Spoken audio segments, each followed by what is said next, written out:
आपको लगता है आप इनफ एफर्ट कर रही हैं? मुझे लगता है मैं सबके लिए करती हूँ और सबसे अच्छा रिस्पॉन्स मिलता है। अगर मैं खराब होती तो मुझे सबसे खराब रिस्पॉन्स मिलता, मगर मुझे लगता है कि सिर्फ खराब रिस्पॉन्स सिर्फ हस्बैंड की तरफ से मिलता है, क्योंकि अगर इंसान एक खराब होता है तो वो सबके लिए खराब होता है, खासकर आपके परिवार के लिए। मैंने देखा है और घरों में लोग अपने सास ससुर से नहीं पटती है, पर हमारे घर में ऐसा है कि इनसे ज़्यादा मुझको मानते हैं इनके घर वाले।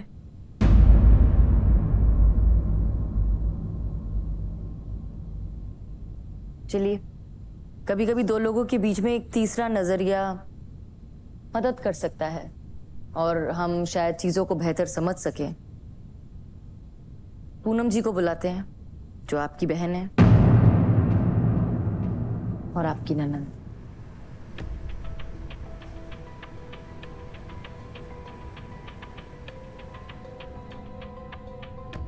आपने कभी सोचा था कि आपके भाई की शादी इस स्टेज पर होगी, वो भी इतनी जल्दी, इतने कम समय में?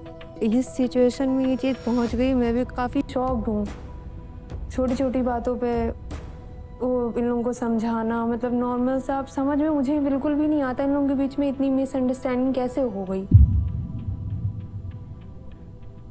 आप तो इनकी बहन है, तो बचपन से साथ ही रहे। जी। बचपन से इनका नेचर कैसा रहा है? ये अंडरस्टैंडिंग है कि इन्हें गुस्सा बहुत आता था बचपन से ही? नहीं मैम, गुस्सा तो आता है भैया को, बहुत पॉजेसिव हैं, बहुत अग्रेसिव हैं, बहुत इन्हें संभालना पड़ता है छोटी छोटी चीज़ों पे। जैसे आप फॉर एग्जांपल अगर रोड पे भी ऐसे जाते हैं तो कैसे चलना है, इनके हिसाब से हर चीज़ परफेक्ट होनी चाहिए, और वो चीज़ नहीं हो पाता है तो इनकी ये है कि उस इंसान को समझें, समझाएं उसको नहीं, बट ये अग्रेसिव हो जाते हैं काफ़ी।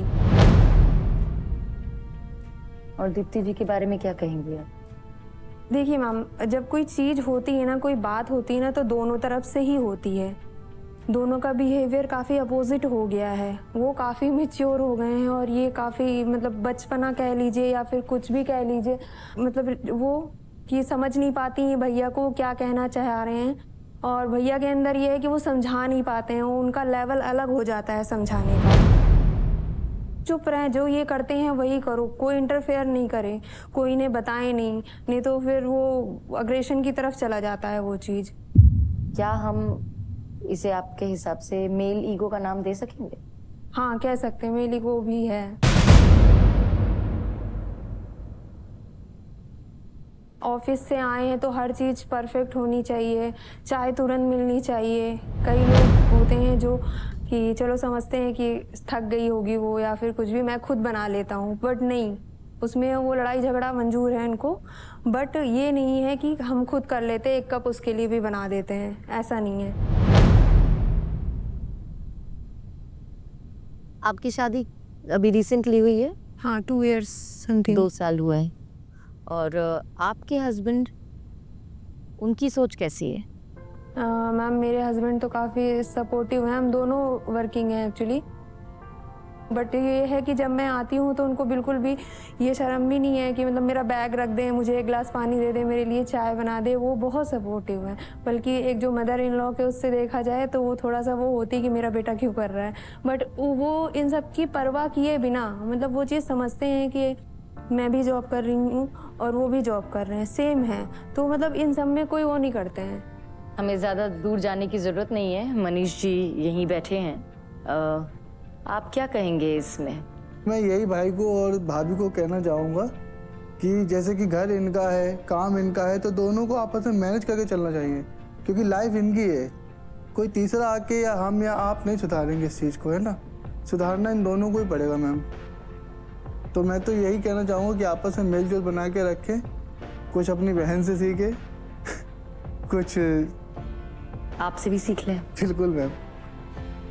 और आप लोगों को लगता है ये इन लोगों के लिए सही समय है बच्चे की सोचने का और मेडिकली सपोर्ट लेकर, ट्रीटमेंट लेकर बच्चा प्लान करने का, जब ये दोनों आपस में बिल्कुल भी साथ रहने की स्थिति में नहीं है? ये एक तीसरे के लिए सोचेंगे तब जाके ये नेचर थोड़ा पॉजिटिव होगा ना, नहीं तो अपने अपने ये अपने अग्रेशन में रहेंगे, ये अपने नेचर में रहेंगे, तो कुछ बात बन नहीं रही है इसमें। लेकिन मुझे समझ नहीं आता है, हमारे देश में हमेशा यही क्यों सोचा जाता है कि अगर कुछ चीजें ठीक नहीं चल रही हैं, कितनी भी खराब हो गई हो, तो बच्चा कर लेते हैं। बच्चा आएगा, सब ठीक हो जाएगा। वो कोई जादू की पुड़िया साथ लेकर आता है क्या? बच्चा दो लोगों को साथ बांधता है, लेकिन एक दूसरे से जो शिकायतें हैं वो कैसे मिटेंगी? क्या एक बच्चे के साथ ये न्याय हो रहा है? हमारे साथ हैं एक professional therapist, doctor Rajiv Anand. Welcome to the show. नमस्कार। ऐसी सिचुएशन में आपको क्या लगता है कि क्या होना चाहिए और इन्हें क्या करना चाहिए? मैं आखिरी बात से शुरू करना चाहूंगा। बच्चा, कोई लड़का साइकिल चलाना सीख रहा है और वो बार बार गिर रहा है, उसको साइकिल चलाना नहीं आता। वो कहता है एक और इंसान को आके मेरी साइकिल पे पीछे बैठ जाओ, मैं तुमको भी ले जाऊंगा। तो वाइफ को बिठा लेता है, दोनों गिरते हैं। तो कहता नहीं एक और को बिठा लो तो शायद साइकिल हमारी सीधी चल जाएगी। तो होगा ये कि तीनों गिरेंगे। तो जब तक आप दोनों के बीच में अंडरस्टैंडिंग नहीं है, तब तक बच्चे को लाने का इनविटेशन करना, और बच्चा आएगा कैसे? बच्चा तो आप दोनों के लविंग यूनियन का, लविंग बिहेवियर का एक प्रोडक्ट है, खाली बॉडी के अप्रोक्सीमेशन का नहीं है। बहुत बड़ी गलतफहमी है। जहां फियर होगा वहां प्यार नहीं हो सकता, और अगर डर है तो प्यार को भूल जाइए, और प्यार है तो डर को निकाल दीजिए। Saurabh, talking to as a friend, comparison is the biggest poison of all relationship. आप जितना, वो जहर होता है ना, सल्फ्यूरिक एसिड होता है, कहीं डाल दीजिए जल जाएगा। आप जितनी बार कंपैरिजन यूज करेंगे उतनी बार आपकी शादी का फैब्रिक जल रहा है, खत्म हो रहा है। क्या आपने सोचा है कि अगर आप अपनी वाइफ की रिस्पेक्ट करते हैं तो आपसे अलग हो जाने के बाद दुनिया इनको कैसे देखेगी? आपकी वाइफ को आपकी उनकी डिसरिस्पेक्ट होना मंजूर है? तो वैसे ही अगर रेस्पेक्ट होगी तो ये सब बातें नहीं होंगी जो हो रही हैं। तो अपने अंतर मन में जाके अंतर मंथन करिए, क्या वर्ड है, इंट्रोस्पेक्शन करिए कि कहां कुछ चूक रहा है जो हम शब्दों के जाल में उसको ला नहीं पा रहे हैं। हम उसको कई बार एग्रेशन में, एब्यूज में या धमकी में ला रहे हैं, और हम खुद अपने को ही धोखा दे रहे हैं। सोचिएगा। Thank you so much sir. Poonam, thank you. आप वहां बैठ सकती हैं।